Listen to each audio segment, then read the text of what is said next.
When I saw my daughter-in-law standing at my doorstep with 3 suitcases and no explanation, I knew something was terribly wrong. But when I asked her one simple question, "Did you ask the owner of this house for permission?" her face went pale. What she said next changed everything. Stay until the end because you won't believe how this ends. Hit that subscribe button right now because this story will leave you speechless. Hello, dear friends. It's Aunt Clara here, and today I need to share a story that still makes my heart race every time I think about it. This happened just 3 weeks ago, and I'm still processing everything that unfolded. You know, I've been married to my husband Robert for 37 years. 37 beautiful, complicated, wonderful years. Our son Michael is 32 now, married to Jennifer for 5 years, and they live about 40 minutes away in the city. Now, let me set the scene for you. It was a Tuesday afternoon, one of those peaceful autumn days where the leaves are golden, and the air smells like cinnamon and possibility. I was in my kitchen, preparing my famous apple crumble, humming along to some old jazz records, when I heard a car pull into our driveway. I glanced out the window, and that's when I saw her. Jennifer, my daughter-in-law, standing beside a taxi that was already pulling away. And she wasn't alone, she had 3 large suitcases with her.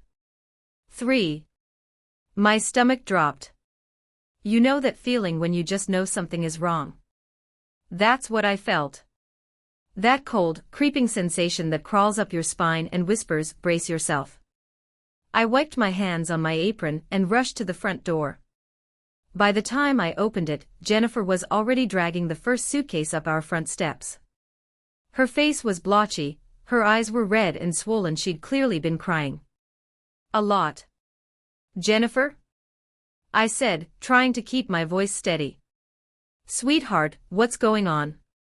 Why do you have all these suitcases?" She looked up at me, and I swear I saw something in her eyes. Was it shame? Fear? Desperation? Maybe all 3.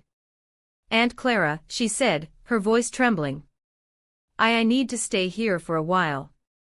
I can't go back home. Now, friends, I want you to understand something. I'm not a confrontational person. I've always tried to be the peacemaker in our family, the one who smooths things over, who makes everyone feel welcome and loved. But standing there, looking at my daughter-in-law with 3 suitcases and tears streaming down her face, I knew I couldn't just say yes without understanding what was happening. "Come inside," I said gently, taking one of her suitcases. "Let's talk about this." We moved into the living room, and I noticed how she wouldn't quite meet my eyes. She sat on the edge of our cream-colored sofa, the one Robert and I bought on our 20th anniversary, and she clasped her hands together so tightly her knuckles turned white. I sat down across from her in Robert's favorite armchair and took a deep breath. "Jennifer, honey, before we go any further, I need to ask you something very important." I paused, choosing my words carefully. "Did you ask the owner of this house for permission to stay here?" The color drained from her face. Completely drained.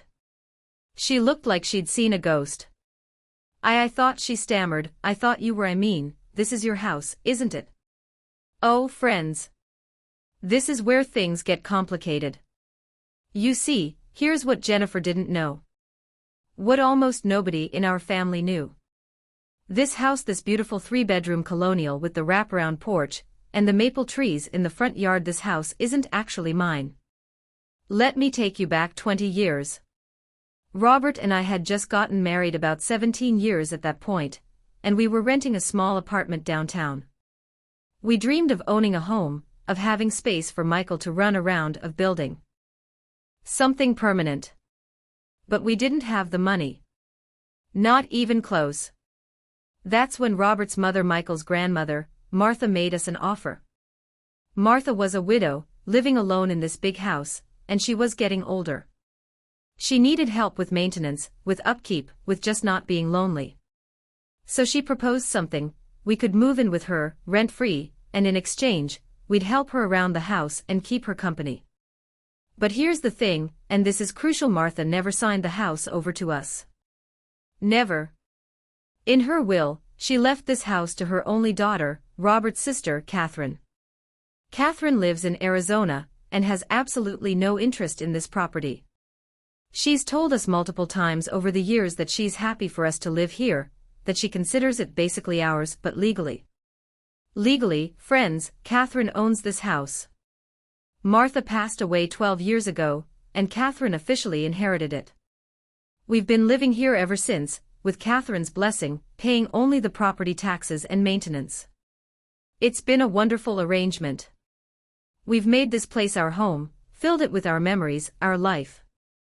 But at the end of the day, we're essentially long-term house sitters with a family connection.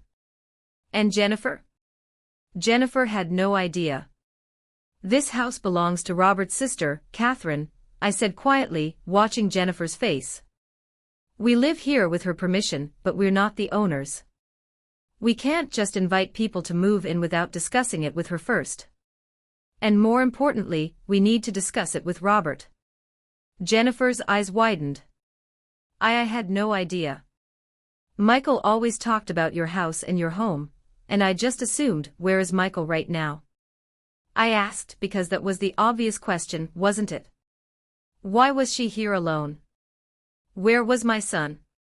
Jennifer's face crumpled, and the tears started flowing again. Full sobs. The kind that shake your whole body. We had a fight, she whispered between sobs. A terrible fight. The worst we've ever had. He said things, I said things, and I couldn't stay there anymore. I grabbed what I could, and I came here. I didn't know where else to go. My heart broke for her. It really did. But I also felt this rising sense of panic, because I had no idea what had happened between them, and I knew Robert would be home from work in about 2 hours, and I had to figure out what to do before then. What did you fight about? I asked gently. Jennifer shook her head. I don't want to talk about it. Not yet. I just need a place to stay, just for a few days, until I can figure things out. Please, Aunt Clara. Please. Friends, I was torn. Absolutely torn. On one hand, this was my daughter-in-law, clearly in distress, asking for help. On the other hand, this was my son's wife, and I didn't know his side of the story.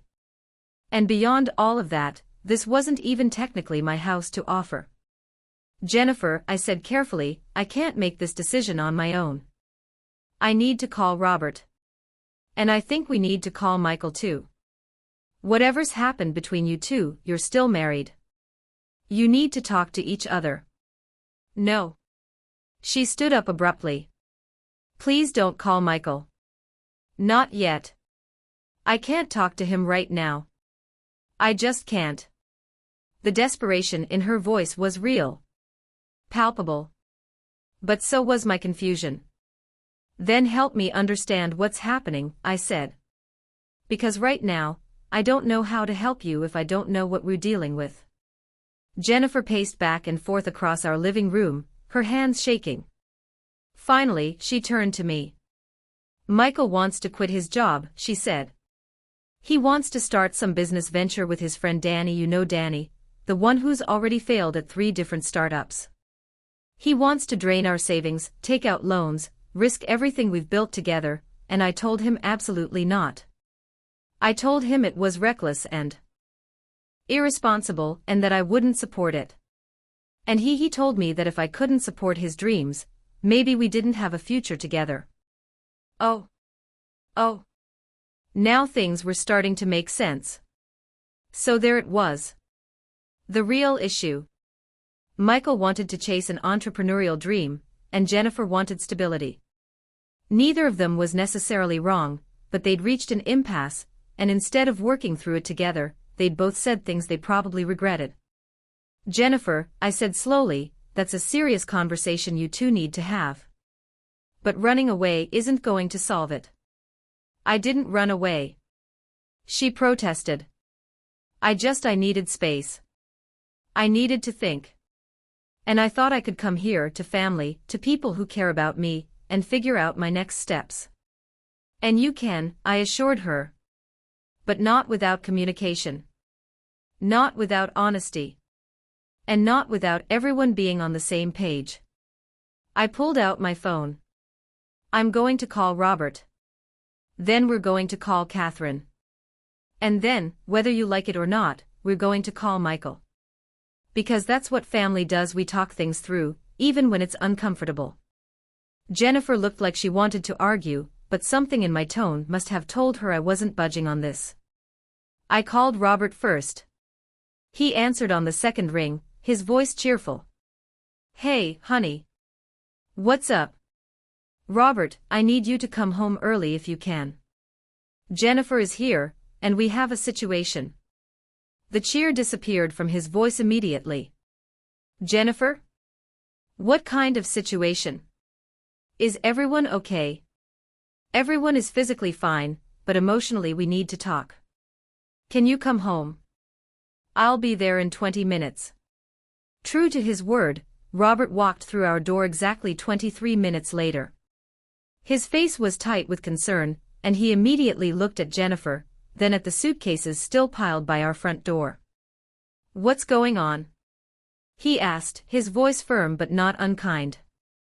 I explained everything, the arrival, the F. Rubbed his face with both hands, a gesture he makes when he's stressed. Okay.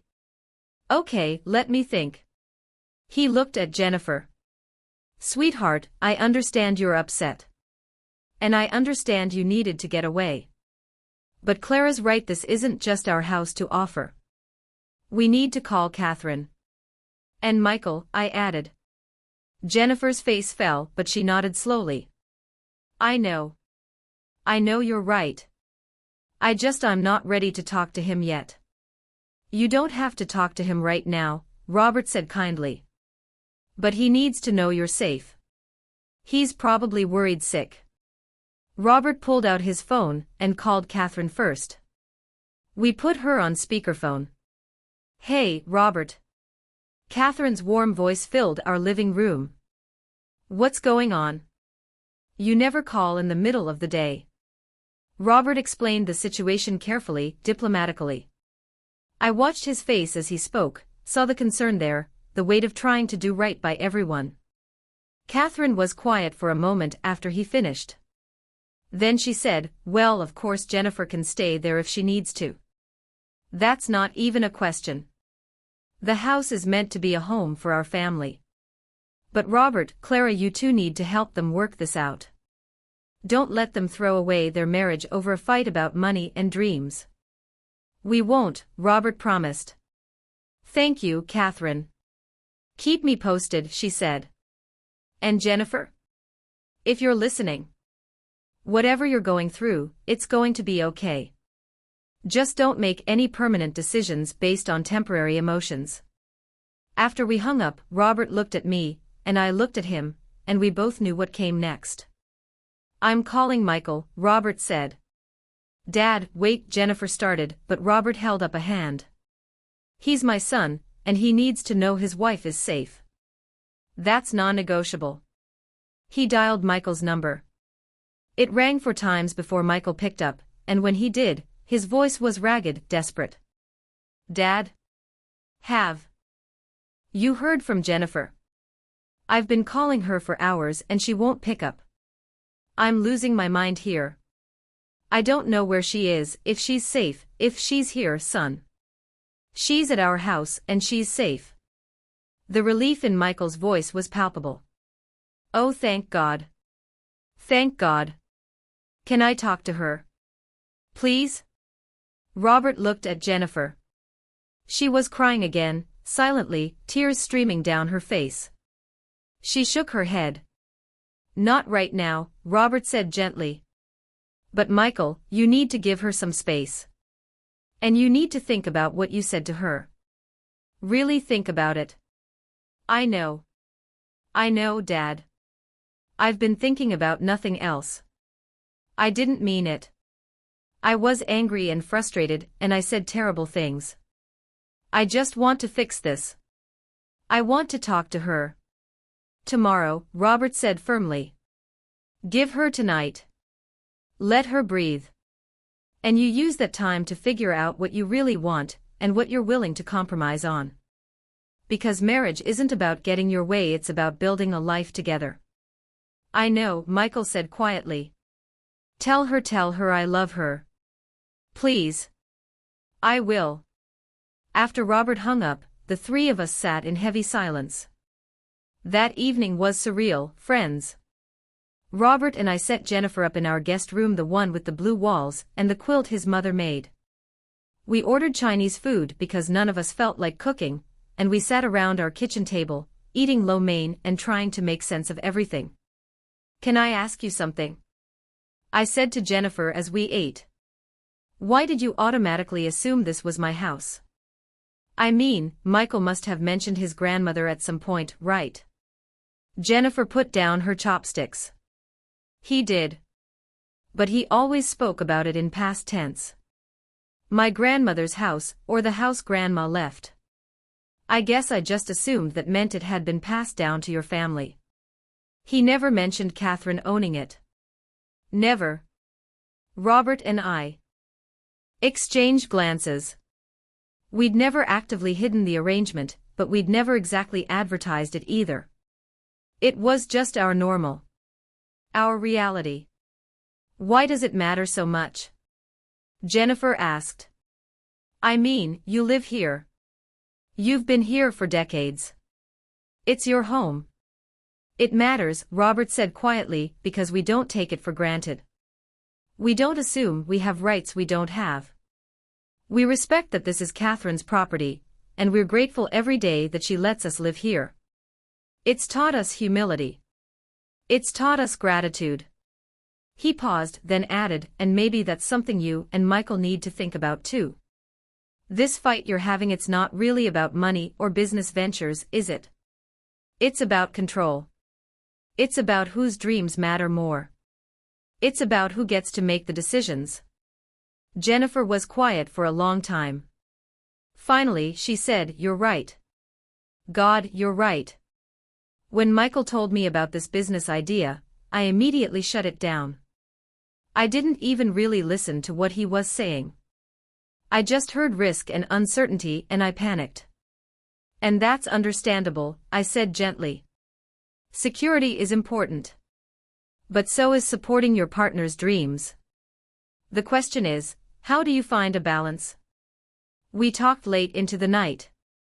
Jennifer told us more about the business plan Michael had proposed, and honestly, friends, when she laid it out in detail, it didn't sound nearly as crazy as she'd initially made it seem. Yes, there was risk. But Michael had actually done research, had a solid plan, had even lined up potential investors. It wasn't just some half-baked idea. I think I reacted out of fear, Jennifer admitted. My parents lost everything in 2008, when the economy crashed. They had to start over from scratch. I watched them struggle for years. The idea of being in that position terrified me, and I projected all of that fear onto Michael's plan without really evaluating it fairly. And what did Michael say when you told him that? Winced. I didn't tell him that. I just said no. I just told him it was stupid and reckless, and I wouldn't support it. Ah, Robert said. So he doesn't know why you're so afraid? No, Jennifer whispered. I guess he doesn't. We sat with that for a while. Then Robert said, You know what you need to do, don't you? Jennifer nodded. I need to talk to him. Really talk to him. Share my fears, listen to his plans, and figure out if there's a compromise we can both live with. Exactly, I said. But then Jennifer looked at us with such vulnerability in her eyes and asked, What if we can't find a compromise? What if we're just too different in what we want from life? Robert reached across the table and took her hand. Then you'll figure that out together. But you can't know unless you try. Real communication isn't about winning an argument, it's about understanding each other well enough to build something together. Even when it's hard. Especially when it's hard. The next morning, Jennifer came downstairs dressed and ready.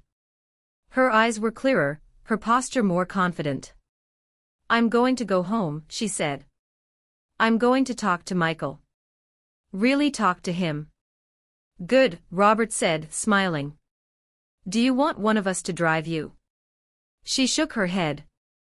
I'll call a car. But thank you. Both of you. Thank you for not just letting me hide here. Thank you for making me face this. That's what family does, I said, pulling her into a hug. We love you enough to tell you the truth, even when it's uncomfortable. Just as Jennifer was about to call for a ride, we heard another car pull into the driveway. We all looked at each other, and then Robert walked to the window. It's Michael, he said. Jennifer's face went pale again, but this time, I saw determination there too. Okay. Okay, I can do this. Robert opened the door just as Michael was climbing the front steps. Our son looked terrible. His hair was a mess, he clearly hadn't shaved, and he was wearing the same clothes from the day before. But his eyes were full of such desperate hope. Jennifer, he said, his voice cracking. I'm so sorry. I'm so sorry. I should never have said those things. I should never have made you feel like I was choosing a business over you. You're the most important thing in my life. You always have been. Jennifer's face crumpled and she ran to him. They met in the doorway, both of them crying, both of them holding each other like they were drowning, and the other person was the only life raft in sight. I'm sorry too, Jennifer sobbed. I should have listened. I should have told you why I was scared instead of just shutting you down. I was wrong. I was so wrong. Robert and I quietly slipped away, giving them privacy. We went into the kitchen and I started making coffee, even though my hands were shaking. Do you think they'll be okay? I asked Robert. He wrapped his arms around me from behind and kissed the top of my head. I think they have a fighting chance. They love each other. They're willing to do the hard work. That's more than a lot of couples have. About an hour later, Michael and Jennifer came into the kitchen, hand in hand. They both looked exhausted but somehow lighter. We're going to go home, Michael said. We're going to talk more. We're going to maybe see a counselor. And we're going to figure this out together. We've already decided on some compromises, Jennifer added. Michael is going to pursue the business, but we're setting strict financial boundaries. We're keeping our emergency savings intact. We're not touching our retirement. And if it doesn't work out within a year, he's going to look for traditional employment again. And I'm okay with that, Michael said. Because Jennifer matters more than any business. But I also need to try this. I need to know if I can do it. Robert shook Michael's hand. I'm proud of you both. For being willing to work through this. For choosing each other. They left together, Jennifer's suitcases loaded back into Michael's car. As we watched them drive away, I felt Robert's hand slip into mine. You asked a good question yesterday, he said. About permission. About ownership. About understanding what's really ours and what isn't. I smiled. Sometimes the simplest questions are the most important ones. So, dear friends, that's the story of how one simple question, did you ask the owner of this house for permission? Led to so much more than anyone expected. It's been 3 weeks now since that day. Michael and Jennifer are doing well. They've been going to couples counseling, and they're learning how to communicate better, how to share their fears and dreams without judgment. Michael's business is actually starting to gain some traction, and Jennifer has become his biggest supporter, not because she's not still scared sometimes, but because she's learned to voice those fears instead of letting them control her. As for Robert and me, this whole situation reminded us not to take things for granted. We called Catherine the other day and had a long conversation about possibly buying the house from her if she's ever willing to sell. We're not assuming anything, but we're having the conversation. Being open about what we want and what's possible. You know, I've learned that home isn't really about ownership. It's not about whose name is on the deed, or who has the legal right to be there. Home is about the people who love you enough to ask hard questions, who care enough to tell you the truth, who stand by you even when you're making mistakes. Jennifer came to what she thought was my house looking for shelter. What she found instead was something more valuable. She found people who loved her enough to help her face her problems instead of running from them. And isn't that what we all need? Not a place to hide, but people who will help us be brave. So the next time you're facing a difficult situation, ask yourself, am I running towards something or running away from something? Am I seeking shelter or seeking growth? And most importantly, do I have the courage to ask the hard questions, even when I'm afraid of the answers? Because sometimes, dear friends, the most important permission we need isn't from the owner of a house. It's permission to be honest with ourselves and the people we love. Thank you for listening to this story. I hope it resonated with you. I hope it made you think. And I hope it reminded you that real family isn't about perfection. It's about showing up, being honest, and doing the hard work of loving each other well. Until next time, this is Aunt Clara, reminding you that home is where the truth is told, and love is where the work gets done. Final message on screen. What would you have done in this situation? Tell us in the comments.